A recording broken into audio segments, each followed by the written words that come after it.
What's up, yo, this your boy Solomon Childs. I'm outside, Gully TV, boy. Get him. My man, peace. Yes, I see you in a minute. If you tune in to me, you know you watching the real Gully TV. I got a very special guest this evening. This is a special feature because predominantly I dominate the media space in the Northeast region. Okay. You know what I'm saying? But I be all over the map, and this is actually Pennsylvania, Erie, Pennsylvania. For sure. It's actually a hotbed for your fan base. But go ahead and introduce yourself. I appreciate having you. Already, man. It's my pleasure to be back in Erie, PA, man. Go by the name of Blood Raw, aka B Raw Steam. You feel me? Yeah. What you been up to, man? You stepped away from the spotlight. Right. I mean, I just been living life, bro. Yeah. To be honest, you know what I'm saying? I'm still doing my music thing, but, I'm a little older now. You know what I'm saying? More settled. You feel me?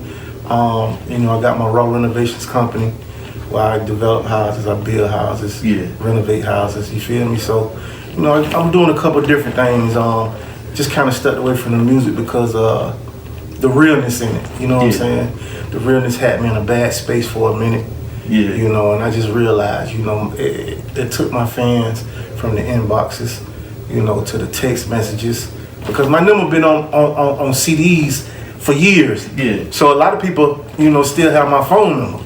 People just call me out the blue, you know what I'm saying, or message me on Facebook or Instagram or wherever, you know what I'm saying. It's just they testimonies, man, of what my music done for them, you know what I'm saying, right. and got them through, make me want to continue to keep doing my thing. I need you to refresh me on exactly what part of Florida you represent. What city you from? I'm from Panama City, Florida. It's actually between Tallahassee and Pensacola. Okay. So it's the Panhandle, it's North Florida. Right. Yeah. Something that I wasn't aware of is that you ended up ultimately moving from Florida to Atlanta. Yeah. And that's where you got on at? Yeah, definitely. I actually got on before I moved to Atlanta. So, backstory. I started doing music, you know what I'm saying, like most niggas from the streets. You feel me? As a cover up. You feel me? And I really wasn't taking it serious. I just was, I had the rap vans and, the CDs and just at all the events or whatever. But, I kind of started taking it serious because word on the streets was the feds was coming to pick me up. Yeah, that was going to be one of my next questions. It was some type of reputation that was attached to you when you came out. I don't know. I mean, niggas had been talking dope talk as far back as Scarface. Yeah. But it was something about your particular situation that it was some federal action. Was it this song Represent, or was something that preceded that? Yeah, Represent was one of the things, was one of the main songs that kind of got the attention of all the labels who wanted to sign me. Okay. And really what it was just me representing my city. You know what I'm saying? Naming all my homies who was getting money. Yeah. You feel me?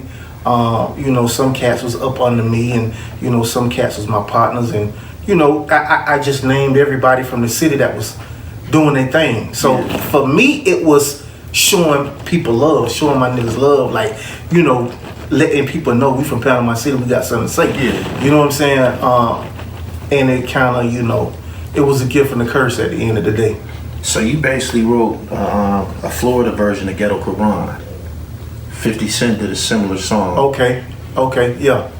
How did they receive it in the streets? Oh man, they loved it. From any city, if you shot somebody out from cross town here, they're gonna be like, well, that boy said my name in the song. Yeah. You feel me? So that's what it was. It was love and everywhere, cause during this time, man, all my niggas, me and the whole city, we jump in our cars and we have in Florida where we have the Florida Classic, we have Homecoming, we have all these different events that everybody come to. Yeah. And my whole city was going to these events, you know what I'm saying? Represent Blood Raw. Okay, something transpired in your life I can relate to personally. I was a victim of, in Pennsylvania, they call it the Fisher Bill. Okay. That's when they certify a juvenile as an adult to send them off to prison. Yeah. What exactly did you do to go to the penitentiary at 16? I did the same thing. Oh man. Yeah. Actually, I was trafficking. I was putting them on high-speed chases. I was doing whatever, you know, jits do in the street, getting money, you know what I'm saying? But the particular time where, you know, they wanted to weigh me up as an adult, they actually wanted it to be a federal case from the jump. They got me off the Greyhound bus, you know what I'm saying? And when they got me off the Greyhound bus, I had like 18 ounces.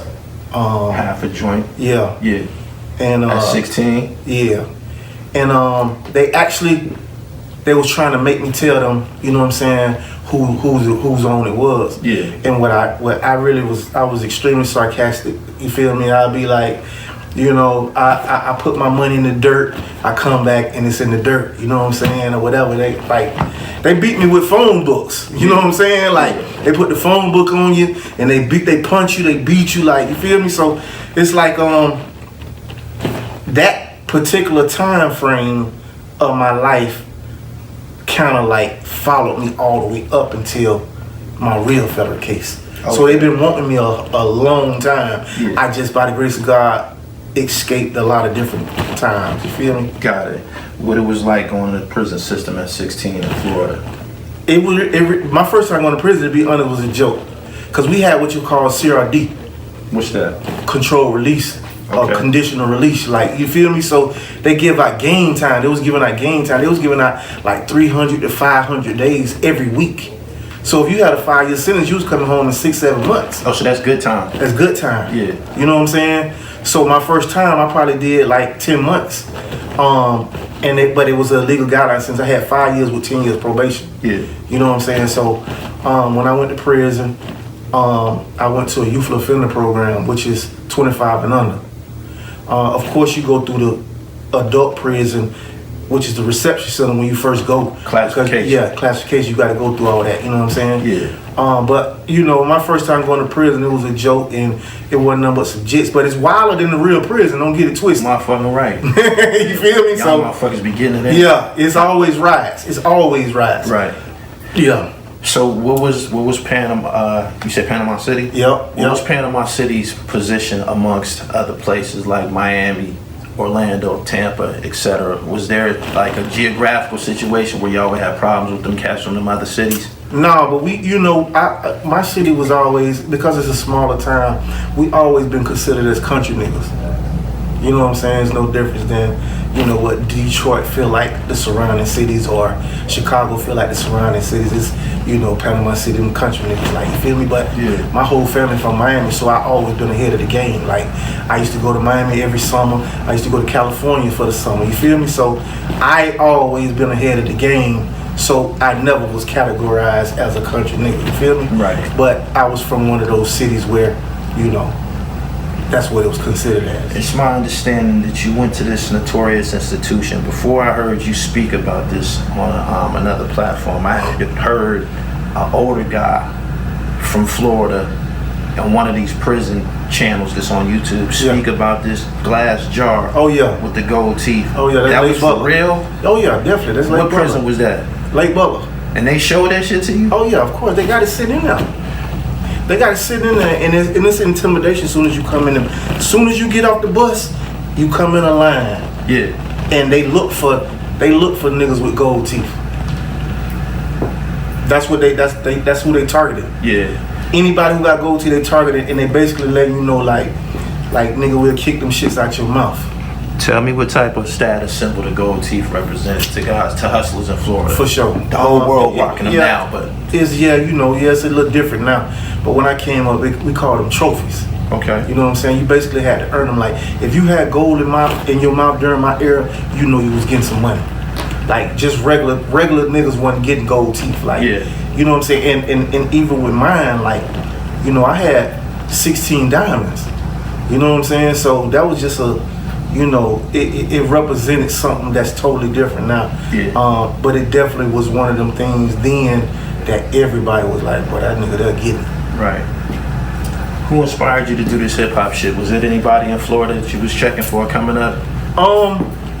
So I came up off of 3 individuals that I consider made me want to do music even more.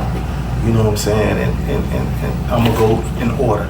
Yeah. It was Tupac, it was Scarface, and then it was Trick Daddy, which is from Florida. No doubt. So, you know, those were my 3 people, and all those 3 guys I considered as real artists, like, that was passionate, that really lived what they was talking about, and really was saying something. Yeah. What was it, or what triggered you to go off into the dope boy rap, the cocaine raps? It was my environment. Yeah, it was my environment. I grew up in the projects. You know what I'm saying? I lived on almost every side of town in my city. You know, my mama died of heroin. You feel me? And my mom was in and out of prison 2 times before she died. So, you know, I was a mama's baby. Everywhere my mama went, I was with her. So she was a hustler. You know what I'm saying? I seen things that a kid shouldn't have seen at my age. You know what I'm saying? And I'm not placing no judgment, because, you know, we all do what we have to do in life. I understand that, you know what I'm saying? Whether it's a good decision or a bad decision, you know what I'm saying? But just the environment. My city is one of those cities, man, especially during this time, you either sold crack or you was on it. No doubt. You know what I'm saying? And even now, it's no real jobs unless, you know, people doing entrepreneur things, you feel me? You know, like a big job in my hometown is, you know, working in nursing or something like that. You know what I'm saying? Other than that, you know, they working for the city, or, you know, it's very limited. So when you transitioned, when you left Florida to go to Atlanta, did you go there with aspirations of becoming a full-time MC? Oh yeah, of course. Of course. Actually, before I even went to Atlanta, I had tried to make my transition of leaving the streets. Yeah. You know, and I'm big on, if you follow my career, you know I'm big on God. You know what I'm saying? So, you know, I just used to pray to him, like, you know, God, you know my heart, you know, I want to change, you know, I want to do something right, you know, I want to do this music, you know what I'm saying? Just, you know, protect me, guide me, you know what I'm saying? And I never forget, man, my last 6 months in the streets, I just started losing all type of things, like things that you could do with your eyes closed. Nothing was working. Yeah. Like nothing was working. Like, you feel me? Like no matter how many times you've done it before in your life, it wouldn't work. Right. You know what I'm saying? And I knew that it was God. You feel me? So it was one particular night I was in Dothan, Alabama, and I had a show. And Young Jeezy just had dropped Streets Is Watching mixtape. It wasn't really hot in Alabama at the time. It was hot in Atlanta. Yeah. But Alabama was like my hometown. Alabama is literally like an hour from Panama City, Florida. Yeah. We at the line, you know what I'm saying? So, and also I was hustling in Alabama, so they knew me. Right. But my music was on fire. I only had 2 songs at this time. I had a song, Represent, and I had a song with an artist called Pastor Troy, called My Block Burner. I know PT. Okay, for sure. So, long story short, I had a show at one club, Jeezy had a show at another club. Nobody was at Jeezy's show. You know what I'm saying? And I ain't saying absolute nobody, but it wasn't packed. My show was like, the fire marshal came and shut the show down. You know what I'm saying? So they left their show and came over to my show. So I'm just making the connection. They left their show, came over to my show. When he came in the building, my song Represent was coming on. And the first line, you don't stay where I stay, nigga. You don't live where I live, nigga. You don't pay my bills, nigga. Right. You don't feel how I feel, nigga. I'm too real, my nigga. You just hate how I live. You feel me? Yeah. They couldn't believe it. And before then, they had heard about me from my partner, Chuck, who managed the Producers Justice League. Right. I was doing Justice League before Rick Ross, like, you know what I'm saying? Them was my guys, you feel me? So, long story short, they came on the stage. Jeezy, King, and a couple more of their people, you know what I'm saying, came on the stage. And King pulled me to the side. He was like, man, I've been hearing so much about you, man. What you want to do, man? You feel me? And Jeezy grabbed me, shook me, hugged me. I'm like, man, what's up? You know what I'm saying? And keep in mind, in my mind, the feds coming to pick me up. Yeah. But I'm thinking that's just street talk. Like, you know how the hood be. So you had already been hearing about the heat. I already had been hearing about the heat. Yeah. You know what I'm saying? But I haven't lived in Panama in probably 5-6 months. You know what I'm saying? But you know they don't care nothing about no time. You know what I'm saying? You feel me? So, long story short, they like, you know, Jeezy like, man, what you want to do, man? We trying to do something with you. So I'm like, man, let me know what's up. You know what I'm saying? Cause at the time, I was dealing with this guy named TJ Chapman. Right.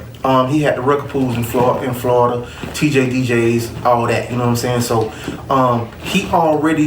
him and my manager was already getting offers from Mike Karen, Universal, Atlantic, Jazzy Faye wanted to sign me, Trick Daddy wanted to sign me, T.I. wanted to sign me, like all these different people wanted to sign me at the same time.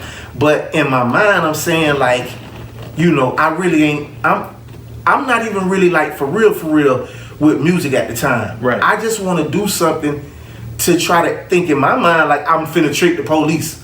Which I don't give a damn. You was basically getting a job. Basically trying to get it. Yeah, for real. I just want something official. Yeah. You know what I'm saying? Yeah. So that's exactly what it was. And you hit it on the head. So we exchanged, me, Jeezy, and Keep, we exchanged numbers. They actually called me the next day and was like, man, can you come to Atlanta? We wanna sit down with you. Yeah. So I'm like, yeah, cool. So they sent me a plane ticket. They got my information, sent me a plane ticket. I came, sat down with him. My boy Chuck from Justice League was there in the meeting. And that day, we had a verbal, this is what we finna do. You know what I'm saying? After the conversation, we had a verbal. So I went and sat down with my manager, C. Wakely, and he was basically trying to tell me like, bro, I'm getting the calls every day. You don't gotta do this. Yeah. Like they coming. You don't gotta do this. But I'm saying, I don't want to tell my manager. The people trying to come pick me up. Yeah. You feel me? So, not to cut you off, this is the reason that you rushed into the Jeezy situation? Yeah. All right, because I was going to ask you this. Yeah. I was going to just flat out ask you. Yeah. Why did you sign with him? Because you was hot as a motherfucker on your own. And just to put things into perspective, Jeezy was who he was. He was popping, talking that snowman shit, better believe it. And then this new body of energy started to emerge from the South. Yeah. And it was you. This is during the Dat Piff era. Right, better believe it. You know what I'm saying? Yeah. And it was you. And when you ended up being a part of, what was it, USDA? Yep. I didn't understand. I'm like, why would he abandon his own?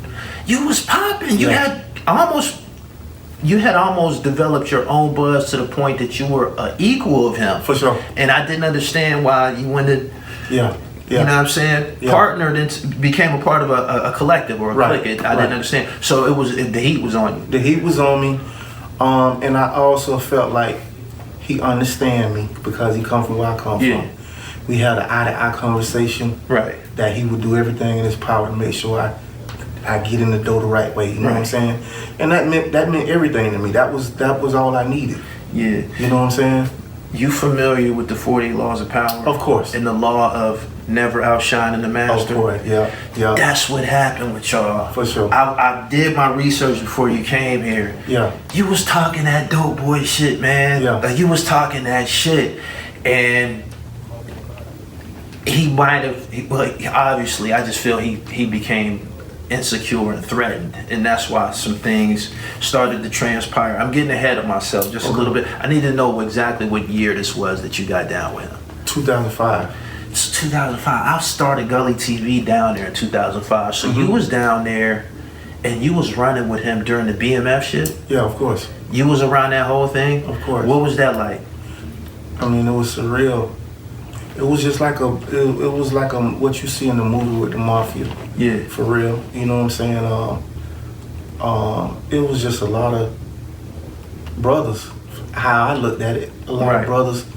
You know what I'm saying? Everybody having fun, everybody getting money. Ain't no hating going on. You know what I'm saying? Because at the end of the day, bro, when you look at it, man, it's enough everything out here for everybody. Yeah. But that time, man, was just a time where you seen things that you only see on TV. Right. Or you only hear about. You know what I'm saying? And the respect from, the people and the different cities, because the shit was big, man. Everywhere we went, it was just on another level. You know what I'm saying? And it meant something to me. You know what I'm saying? It meant something to me to be a part of something that the world really felt like they was a part of. Right. Is there a misconception, because based on the way it appeared to me, is there a misconception that you blew up as Blood Raw and then you met Jeezy? Do people feel like you met him as you became a star? And in all reality, you just told me that you was down in 2005. That was way before you. Yeah. So people assume that you blew up to a level and then you met him? Well, I mean, it's two sides. You know, you're gonna always get two sides to everything. Because you're gonna have fans of his who say that they wouldn't have knew me if it wasn't for him, and to a degree that's true. You know what I'm saying? And then you can get fans like yourself who really know what was going on. You know what I'm saying? And knew about Blood Raw before anything. So it's like, you know, I take the good with the bad, bro. And it's just one of the things that I think that people misconstrue me with. You know what I'm saying? They have to understand that because we were brothers, it's not just like this artist or this person is trying to hate on somebody. Yeah. I'm just telling my truth. You feel me? As I always done. And I never ever hated on bro. Like, I never hated on dog. I just told what was real. You feel me? And I just ask that a lot of other people hold him accountable, which you never hear nobody ask him about it. Yeah. They only look at us on the interviews and think, man, them niggas hate him. So you was around when the Gucci Man shit happened? Of course. You was around the So Icy era and all that shit? Of course. What was your position when that shit was going on with Gucci Man?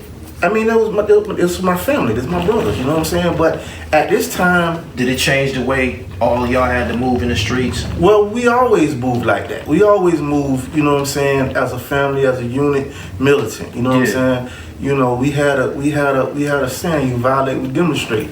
And that's just what it was. But it was a lot of times Blood Raw was still on his own. Like, I still was doing my shows. So all the time, like, he had to call me off the road from doing my shows so that, you know, he could start taking me on the road with him and working on the USDA album and stuff like that. So I wasn't around him all the time. Right. Until I was around him all the time. You know what I'm saying? So it was like, and keep in mind, I had just beat my indictment. You feel me? So when I beat my indictment, I dropped my Gangsta Grills with DJ Drummer, which was indictment papers. Yeah. I had my own things going on. He had to call me off the road and like, bro, like, you know what I'm saying, bro? Bro, please come in, man. Like, you know what I'm saying? Right. We gonna get some whole nother type of money. When you say you had your own things going on, explain to my viewers how, because you a Florida nigga. For sure. How y'all got your own world down there. For sure. As far as the hip hop space. Yeah. What I mean by that is, just from me doing this media shit, I found out about guys like Papa Duck. Yeah. And y'all will have, just in that state of Florida and like Alabama and shit like that, y'all already popping, y'all already major rap stars. So explain to them what it is you mean by you was out on the road you was doing your Florida shit. Right. Yeah. Well, the good thing though, this is the thing. This is the and I have to give being signed to CTE this credit. It broadened my horizon. Of course, I had Florida, Alabama, Georgia, you know what I'm saying? But being with CT brought me to places like Detroit and Chicago and Erie, Pennsylvania, and you know what I'm saying? So that's the difference that Blood Raw had that a lot of up and coming Florida artists don't have. Yeah. You know what I'm saying? Like we it's so many different counties and cities in the state of Florida. It's not funny. Like, you could get a lot of money in just those small towns, you know what I'm saying? Especially then go to Alabama, Louisiana, you know what I'm saying? That you could eat like that forever. Yeah. But being signed to CTE, it took me to a whole nother level. Now, when you signed to CTE, was there indie at the time? Well, I'm the first artist on the I'm the first and only artist on the label that was signed to Def Jam. Yeah. So CTE had a label deal with Def Jam, and I was the first artist. Okay, so essentially signing to CTE was signing to Def Jam. Yeah. Well, no. So I signed to CTE first. Okay. And by him having me over there, he was able to negotiate the deal with Def Jam. Got it. So that's how, yeah. Okay, so you actually improved the whole situation at CTE. Of course, because keep in mind, some of the same people that he was getting the label deal from was trying to sign me as a solo artist. Yeah. I remember him on the phone with Mike Karen saying, man, what we gonna do, boy? You know I got blood raw over here now. And you know, that type of talk. Right. Listening to some of your other interviews, I never really heard you say, and I could be wrong, I never heard you really make any gripes about funds, about not being paid and shit like that. Yeah. Was your gripe with him just not being supported when your project came out? Yeah, I mean, it's never really it's never really been about the money, because I can make money, you know what I'm saying? Even though I'm not saying that the funds was how they supposed to be. Yeah. I'm not saying that, because they wasn't. Yeah. But I'm just saying I wasn't gonna be complaining about no money. Right. If you do what you're supposed to do, then I'm gonna be able to make money. Right. You know what I'm saying? Just being honest, and this is my first time. Like the USDA project, I didn't get no signing from no USDA project. I only got an advance from my solo album. Yeah. Which was from Def Jam. You know what I'm saying? So that, with the USDA project, this is why it's called an unauthorized mixtape. Right. That's how they was able to word it, so that he didn't have to give out no money how it's supposed to be. But that USDA joint, that was with the I Keep the White Girl, Def Jam, that project. Yep. So even though that was an album, it was listed as a mixtape. Listed as a mixtape, yeah. Damn. Yeah. Damn. All right. Damn, man. You. Gee, Monelli. All right. So, what was it like operating within the USDA movement? You, him, Slick Puller. What was that like when y'all did the whole Voltron thing?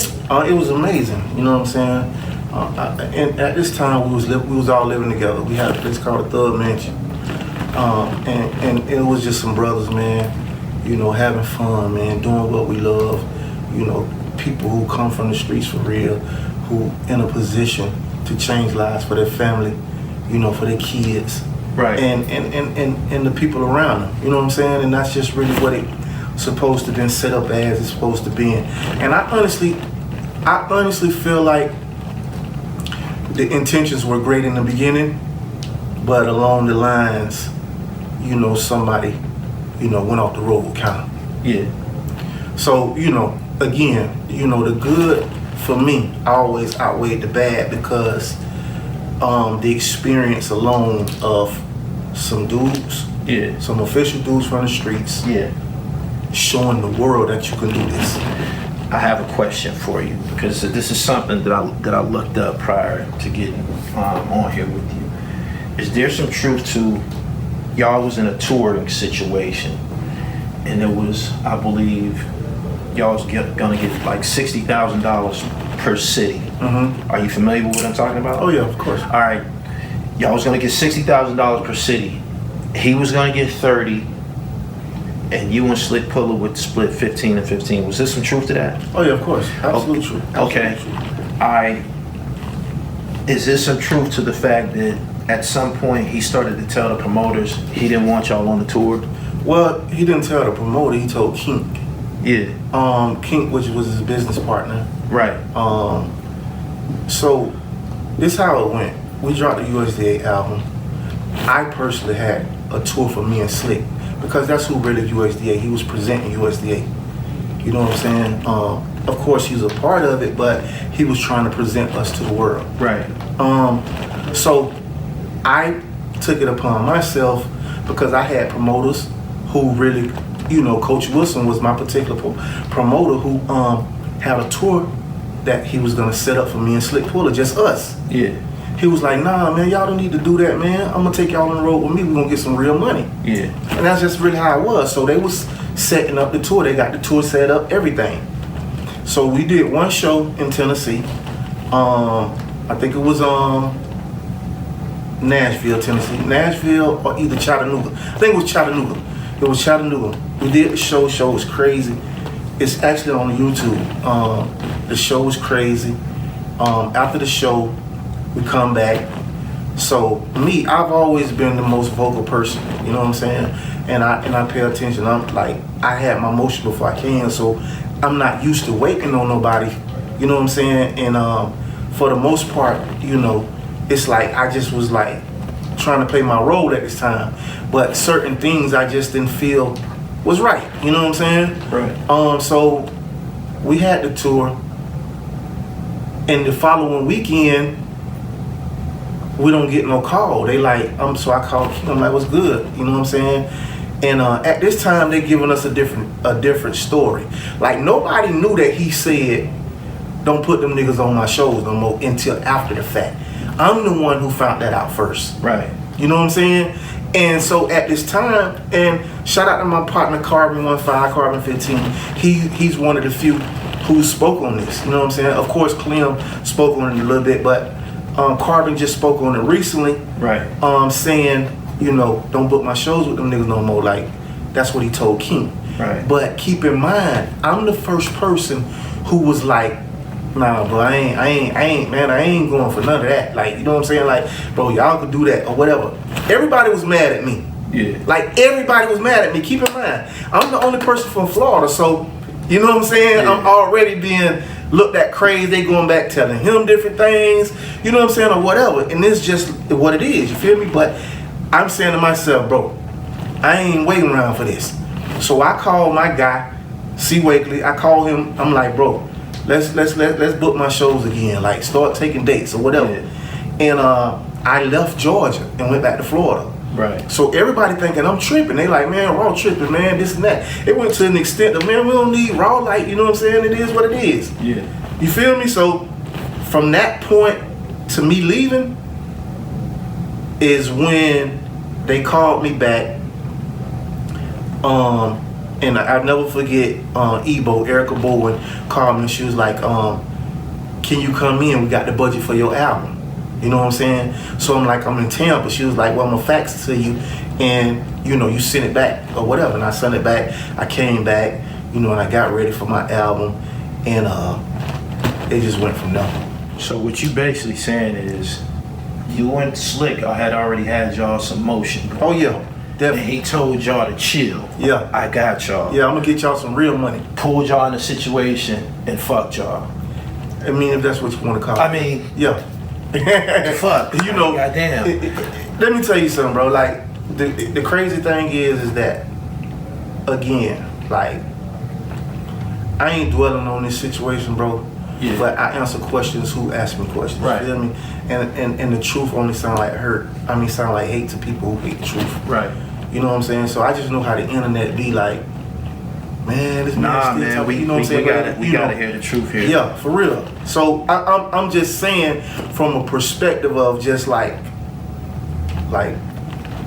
either you slow or you dumb. Like, you know what I'm saying? Like, how many times you gotta hit? Now tell me where, because I don't want to lose track of the chronological order of the story. Where did you get indicted at? You went to jail at 16, and then there was some indictment. Well, I actually went to prison after 16 though. I went to prison after 16. I went to prison prior to me even rapping. Like, I went to prison. I got out of prison. So let me tell you where I started rapping. So my second time going to prison was for drugs again. Yeah. And after prison, my sister's like, I don't think you need to go back to Panama City. I'm coming to get you. Like, you feel me? So I moved to Atlanta. Okay. When I moved to Atlanta, I had my uncle them had a place called the Hip Hop Cafe. Right. And everybody used to come through there. That's where I met 50 Cent. Like, just everybody used to come through there. You know what I'm saying? And I met this guy named Laco. You know what I'm saying? From New York. So he became my manager. Took me to New York. We used to go to New York. You know, I used to rock with the Lots. I used to be in Yonkers. You know what I'm saying? You know, just different, so many different things. Yeah. And he had a lot of connections. That trip from when I went to New York with him, I came back and I said, I'm about to start rapping, like, for real. Yeah. I left Atlanta, went back to Florida, started back hustling, and started doing music again, like, for real. Okay. Now, when you left New York, went back to Atlanta, start hustling again, is that what ended up putting you in an indictment situation? Yeah. So you got hot in Atlanta? No, I left Atlanta and went to Florida. Okay. When I went to Florida, that's when I started back hustling. All right. Yeah. So what was you actually charged with? Conspiracy. And why did they take you straight to a USP when they grabbed you? I didn't understand that. Well, because I got caught in Atlanta at the passport office. Yeah. So from the passport office, I had to go to the Union City jail. They had federal inmates in the jail. Yeah. They took me. I was in transit when I went to USP. Okay. So they took me from the Union City jail to the USP. I stayed at USP for like 28 days before they came and picked me up. Right. And they shipped me back to Florida. All right. So you were pre-trial. You was locked up. Yeah. How long did you sit while you was fighting? Well, I went all the way through my trial. So how long you sat? I was in there like 5 months. I had a speedy trial. You went to Rumble in 5 months? Oh yeah, definitely. How did you prepare within 5 months? So really, to be honest, bro, I never seen my lawyer. I asked God to be a vessel between my sister, my manager, and my lawyer. Yeah. They handle everything, bro. They handle absolutely everything. I ain't have no paperwork for my case, and I ain't speak to nobody. I ain't see nobody, no nothing. Yeah. You know what I'm saying? And what's crazy is, it's not crazy, it's a good thing, but it was so many niggas on my case from my hometown. My lawyer kept me in Tallahassee before the week of my trial. He was like, if you go back to your city, more people gonna jump on your case. Yeah. So I stayed in Tallahassee the whole 5 months before I even went to trial. Damn. All right. So what was it like mentally preparing yourself to go to trial when they say that the federal government has a 98% conviction rate? Yeah. How did you, chin up, chest out? How did you step to that business? Because people don't do that. Right. I'm gonna be honest, bro. Like, I think it was a spiritual journey for me. I honestly think it was a spiritual journey because when I look back, I had a sense of calmness. All I used to do was like read my Bible, pray, you know what I'm saying, and go to church, like for real, for real. Yeah. You know what I'm saying? It was cats in that was actually, I call home, it's a cat next to me talking to the agent on the phone. Like, that's the relationship they had with people. Like, you feel me? Yeah. They trying to, it was this one particular agent used to try to get certain individuals in the jail that knew me. They try to get me on board. To talk to you? Yeah, like, man, like, bro, like, man, I don't know what you did to that. You know, they call him black. Man, I don't know what you did to that man, he don't like you, dog. Like, you feel me? And like, again, that's what I'm trying to tell you. Like, for a long time, they've been trying to get me. Yeah. You know what I'm saying? Yeah. And I, for whatever reason, I know it's God, but for whatever reason, you know what I'm saying? I've always escaped some type of way. You know what I'm saying? Whether not in the right place at the right time or whatever it was. Yeah. But long story short, it was just like, it was one of those times, man, where it's like you was in a movie and it wasn't real. Like, everybody was there, but they wasn't there. Right. You just was like a calm spirit floating. You know what I'm saying? And even through my trial, I knew that God's presence was there. Yeah. Because even my lawyer came to me, and my lawyer passed after my case. Right. From heart surgery. Right. But even my lawyer came to me, and this was God showing me that nobody's gonna do this but him. Yeah. It ain't gonna be your lawyer, it's not gonna be your sister, I'm doing this for you. You feel me? Right. So my lawyer came to me and he was like, I know you don't want to hear this, but this is what they told me to send to you. They said you got one last time. I'm like, bro, this is what I believe in right here. And I had my Bible. What, that was a cooperation agreement? Yeah. Yeah. I had my Bible on it's in the courtroom. Yeah. Before they came back for deliberation, they tried to send another page trying to say you got one last chance. I'm like, bro, listen. They was still asking you to rat at trial? Bro, listen. They had niggas in the cell next to me. Yeah. Man, don't make us do this, bro. We love you. He says room still on the boat. They didn't separate y'all? Bro, only from the wall. Oh my God. But that's an intimidation tactic. Like, you feel me? Yeah. They put them next to you. Only thing separating is the wall. Yeah. I'm in this cell, they in this cell. Yeah. Crazy. So them niggas was comfortable talking to you? Yeah, man. Yeah. And they about to tell on you, right? Better believe it. All of them got up there. All of them. I seen, when I was doing my research, that this was the prosecuting attorney's first federal case. Yeah. Do you think that played a part in A you lot getting of away? this I'm trying to tell you was that my whole situation. This is what I try to tell people, bro. Like, my situation was orchestrated by God. Yeah. This was my judge's first federal case. Yeah. This was the prosecutor's first federal case. You feel me? Yeah. This don't happen in the feds, bro. This don't happen in federal court. Right. You know what I'm saying? I never forget a lady, one of the jurors, when they came in from deliberation on my mama grave, bro. The lady, when she came in, she looked me dead in the eyes and she winked her eye. Yeah. After they deliberated, the clerk who typed Yeah. bust out in tears. All these signs of God, bro. Like, all these signs of God, and I can't say it enough, so I never give nobody else credit for him. No doubt. How long was the trial? 3 days. 3 days. And you went through deliberations and everything. Actually, it was 4 days because they was bringing people out for 2 days, and the judge said, "Y'all been doing this for 2 days." Yeah. It's my cousin didn't even get a chance to come out, but he was back there. He's gonna tell on you too. Yeah, it was 4 more people back there. They didn't get the judge said, "Man, y'all been doing this for 2 days. Like, what we doing?" Right. When they announced not guilty, tell me what type of feeling came over your body. Man, I know God. I've been through it, but I know God was real. And from that day forward, nobody will ever be able to tell me nothing about the glory of God. No doubt. Ever. What year was this? 2006. 2006. So while you fighting this federal case, Jeezy is taking over the rap game. Oh yeah, of course. When you get out, I mean, during the course of you in trouble, you didn't really hear from him, right? No. And we understand that. For sure. Street niggas, we understand For sure. that. Niggas Definitely. stepping the fuck away from the heat. Definitely. All right, so when you spanked the case, how long was it until y'all was able to get back together, or did y'all ever develop? Yeah, a that's when relationship? we got back together. We definitely that's when we really got together for real.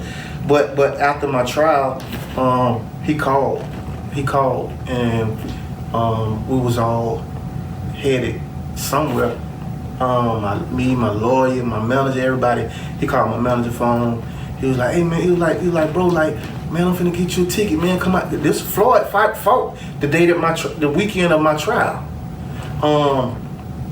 I'm finna get you a flight to come to Vegas for the fight. Yeah. So keep in mind, my sister went to the office to try to get my contract. Nobody never came out. Had us sitting out there for like 2 hours. Yeah. So I was like, I felt the type of way. You know what I'm saying? Right. So I'm like, nah, bro, I'm good. I see you when I get back to Atlanta. Right. But I wasn't finna just leave my family who been there with me to go party. Like, nah, man, I ain't doing that. Yeah.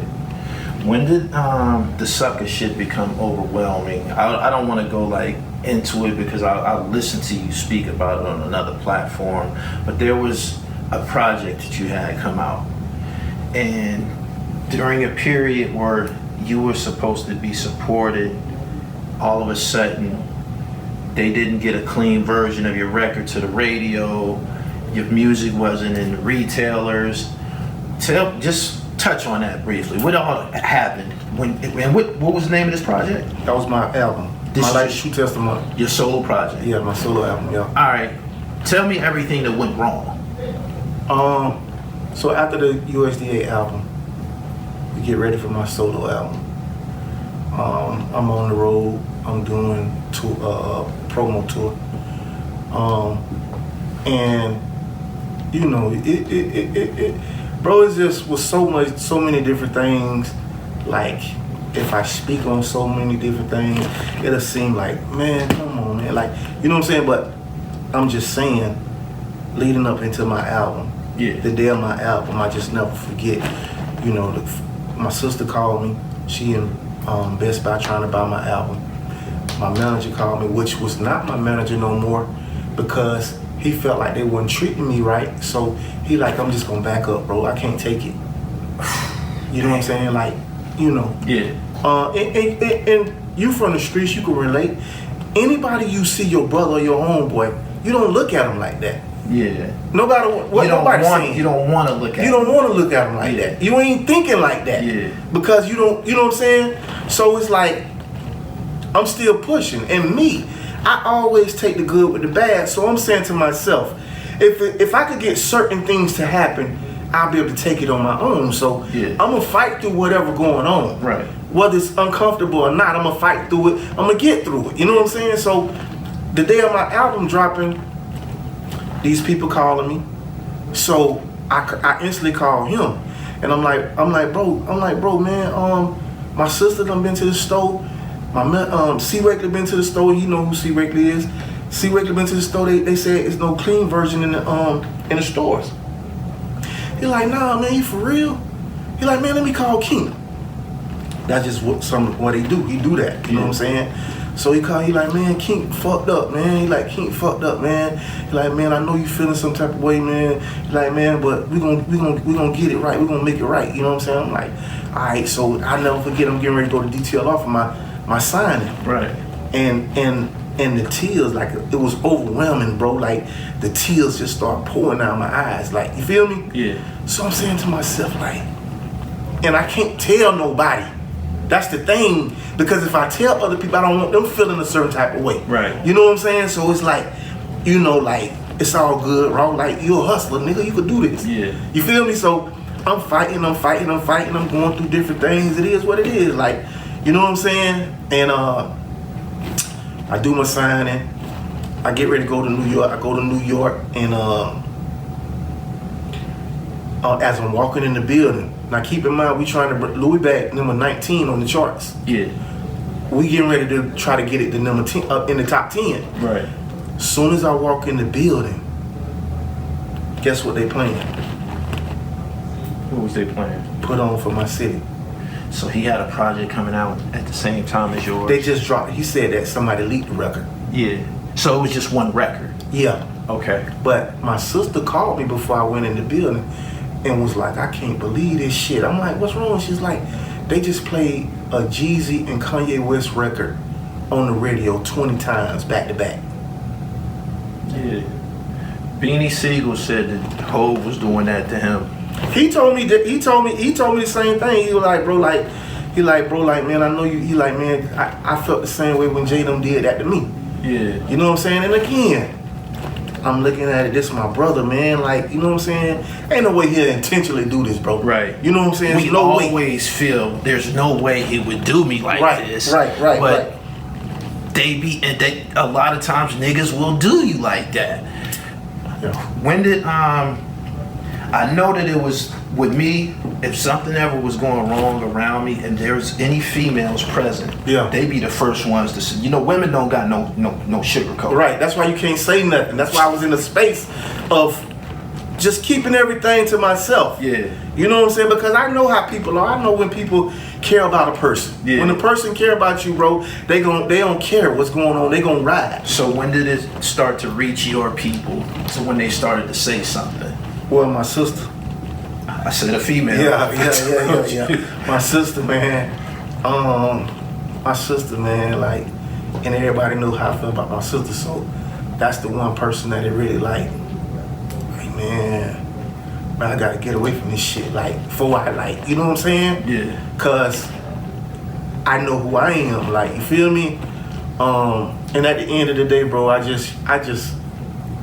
You know, when I care about somebody, I feel a certain type of way about people who are around me, bro. Like, I don't think negative. I don't try to, you know what I'm saying? I just get away from it. Right. And that's what I did. I was like, man, I'm out of here. I went back to Florida and I just started doing my thing, man. And, you know, and it just went from there. Right. I gotta say that I admire your composure during a period of time where you obviously was being, I don't know if mistreated is the wrong word. You weren't being supported correctly. For sure. So I admire your composure. When did you say that it was time for you to absolutely step away from Young Jeezy? When me and him had a I won't call it a meeting, but we met up. Because he knew I had felt a certain type of way. We hadn't spoken a couple months, and we had met at Gladys Night Chicken and Waffle in Atlanta. Okay. And we sat down and I basically told him everything, how I felt, you know what I'm saying, that he was doing and things he didn't do and, you know, stuff like that. And he basically like, you know, like, damn, boy, I swear, man, I ain't look at it like that. Like, Yeah. you know, man, I apologize, my bad, bro. Like, you know, like when you get back to Florida, you know what I'm saying, send me a song, I'm gonna knock it out, man. We're gonna put it out, let the people know we good, you know what I'm saying, and move on from there. So I get back, you know, of course, people around me, they're excited again. They, you know what I'm saying, because I had a couple of my homies come to Atlanta with me or whatever, and they like, you know how they fans as well. So, you know what I'm saying, it's like, you know, shit, we finna do this again, you know what I'm saying? So I get back, I do the record. Actually, I already had the record. And I was calling him to ask him what the email was. And when I called him, the phone had been changed. The phone number had been changed. Yeah. And that just was the last straw. Like, sucker shit. You preceded Rick Ross by how many years? I'm talking about, I know Rose was out back in the day, but I'm talking about when he turned. Deal. Yeah. Yeah, his deal. You know what's crazy, man? There's a lot of people. My boy Shakir Stewart, rest in peace. This is like, you know, it's crazy. But Shake, I never forget. We was in the office one time, and Shake was like, "Boy, we finna sign that boy Rick Ross. What you think about that?" Yeah. I was like, "Shit, boy, that's big. You feel me? That's big." Right. And shortly after the end, so that's probably like, he probably got the deal probably like right after I signed to CT. Right. Okay. I don't know exactly the time frame is, but me speaking from a fan perspective, Mm-hmm. you of course we discussed the never outshine the master thing, and I've heard Muhammad Ali say two giants can't occupy the same space, to put it in perspective. But I bought them records. I was around. I was in the street still. For sure. You came and you was just you just blew up, man. Like, you blew up like a motherfucker, man.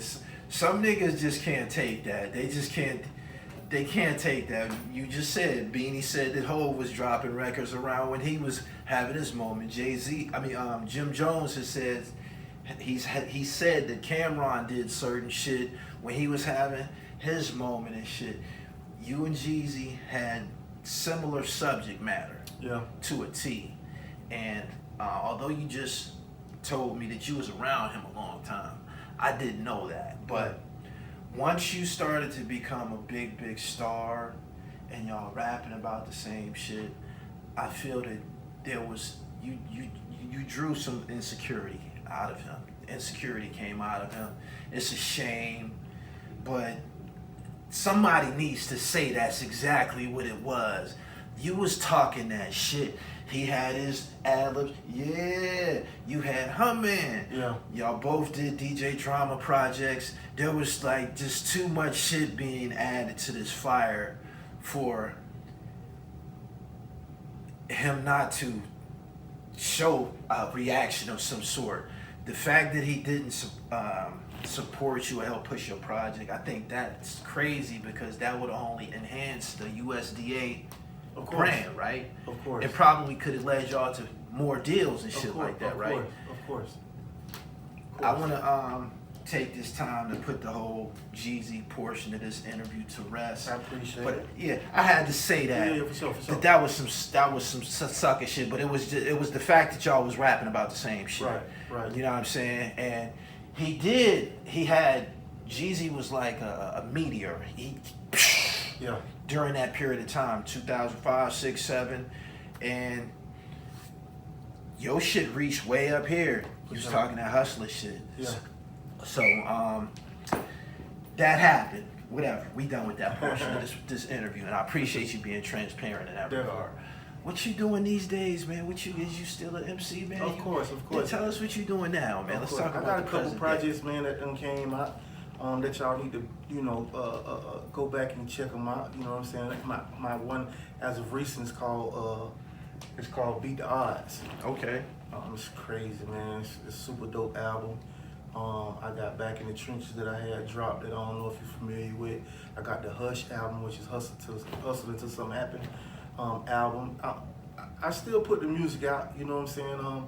I'm just not as, you know, in the streets as I used to be.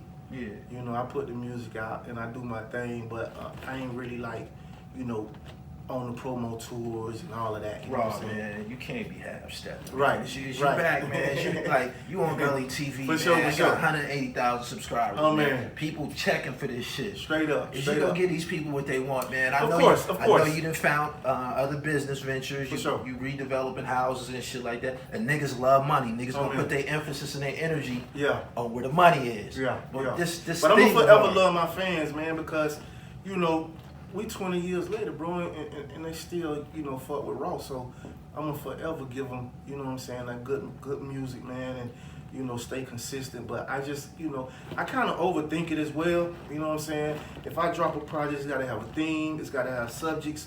You know what I'm saying? I don't just do music just to be doing music. Yeah. You know what I'm saying? But, you know, I'm back doing music. You know what I'm saying? And I'm gonna do better.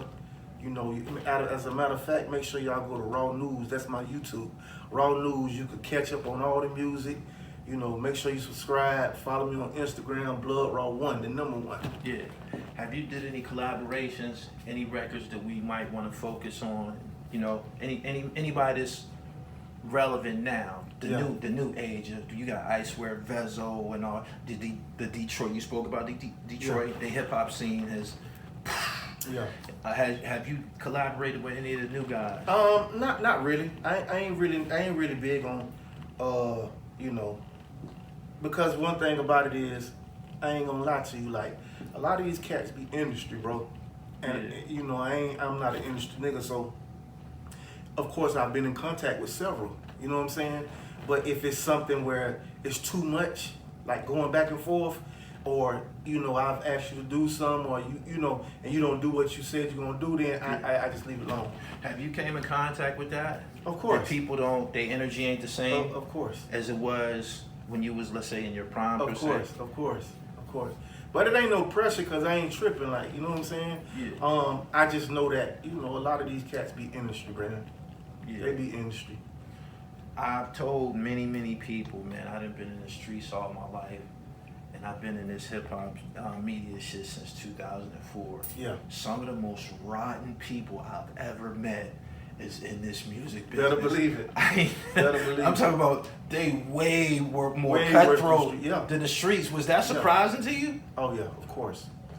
I because the thing about it is that, you know, we come from a place where, you know, you stand on what you say. If I tell you something, because that's what you supposed to represent. Yeah. I can't be no real nigga if I ain't keeping my word with what I'm telling you. You know what I'm saying? Yeah. I should be able to tell you, no, I ain't gonna be able to do that. If that's what I know. you feel me? I know, right? Like, I should be able to do that. You know what I'm saying? But most of these niggas, they'll be like, yeah, boy, hey, boy, we gonna, you know what I'm saying? Boy, he got my phone number, like, lock me in. Yeah. And you don't hear from them no more. You know what I'm saying? Shit. Yeah, but I ain't doing that with nobody. Made niggas don't accept. Nah, that man, I treatment. ain't doing that with nobody. Yeah. Yeah. Where were you at when you started to get wind that Clem was going viral online? Let's talk about Clem for just a minute before we get up off here. For sure. Where was you at when you heard that Clem was going on the tear? One of my homeboys sent it to me. Yeah. One of my homeboys sent it to me, and he was like, boy, Clem, snap. I said, I mean, you know, it is what it is. You know what I'm saying? But again, man, like, everybody ain't lying, bro. Yeah. You know what I'm saying? It's no difference than Charleston White. Yeah. Dog tell the truth on a lot of things. You just don't like how he said it. Yeah. So you can't take that away from him, that he's still telling the truth, though. Focus on the message and not the message. Not the messenger. Yeah. And that's just basically what it is with whoever's speaking, bro. It's no difference than, and I know I'm going off the subject, but it's still pertaining to the same thing. Yeah. It's no difference than the preacher, how he tell the message. No doubt. You know what I'm saying? You ain't gotta judge the preacher. Just listen to the message. And you don't gotta agree with everything he say. But it's enough in there in the message that you should tell you is if he telling the truth or not. Yeah. How accurate was Clem's account of what happened? In the 90 percentile. Okay. Yeah, definitely in the 90 percentile. 90%. But and keep in mind, Clem was Jeezy guy that kept him up on everything going on the internet or whatever that was said anywhere. Yeah. So any information that was said, Clem got it and he took it to Jeezy. Right. You know what I'm saying? Right. So a lot of things that from basketball players to football players, he didn't know these guys. Clem brought that back to him, or Carbon brought that back to him. Yeah. You know what I'm saying? So it's like, I'm the same person that they brought the information back to him about. Yeah. You know what I'm saying? So Okay. it's like, you know, yeah. Tell me what you look for in a producer. What type of sounds you looking for, man? Because I got a lot of producers that be watching my platform. Maybe sure. you can get some rhythm online. For sure. What type of sounds you looking for these days? I like musical instruments. I like musical tracks, musical beats. Like, you know, I love a lead guitar. Like, you know what I'm saying? I like hard snares. I like soulful beats. You know what I'm saying? Things that make me want to speak, because I'm not just an artist that just rap on anything. Like, the beat have to make me want to say something. No doubt. And I'm gonna know that in the first 5 seconds if I'm gonna like it. So if you don't have your sounds right, I'm not gonna like the beat. Okay. Is there anybody that you like to listen to in your spare time? Is there any MCs you favor? You a fan of this culture still? Oh, of course, yeah, of course. Who you like? Of course, Who you of listen course. to? I mean, I listen to everybody, bro. Like, to be honest, you know, of course, I like the Detroit sound. I love Rod Wave. I love NBA Young Boy. It's all over. Like, you know what I'm saying? It's all over. It's just music. You know what I'm saying? Right. Anybody who talking about something for real. No doubt. How you feel about the Florida hip hop scene these days? I love it, man. I love it. There's a lot of underground cats, man, that's really, really doing their thing, that, you know, making a lot of money, and they ain't even really, you know, branched out yet, but they doing their thing. Y'all can do that in Florida. Yeah. How does it feel to be back performing and shit like that? You got a show tonight. Yeah, definitely. How I feel, you know, being back on the stage. I mean, I never really stopped doing my shows. That's always been, you know, again, like I'm the king of the chillin' circuit, so No doubt. you know, that's been my livelihood. Like, been doing this 20 years, man. Like, you know what I'm saying? Only music. Right. You feel me? So Right. It's like, you know, Music pays you. Music pays me. You know what I'm saying? And I'm grateful. You know what I'm saying? I'm really, really grateful, especially to be up here again, man. I ain't been here since 2009. 2009. Yep, I was on the run. Straight up. Tell my viewers where they can find you at online. Raw, I appreciate your time, Hey, man, you This already is know very what it is. considerate, and again, I appreciate your transparency. For sure. Tell them where they can find you at, and we gonna get out of here. Already, man. Make sure y'all follow me, Blood Raw 1, the #1 on Instagram. You feel me? Like I said, go to my YouTube, Raw News, RAWNEWZ. You can find everything you need, man. Just type in Blood Raw and make sure you subscribe. My man. Love. Yeah.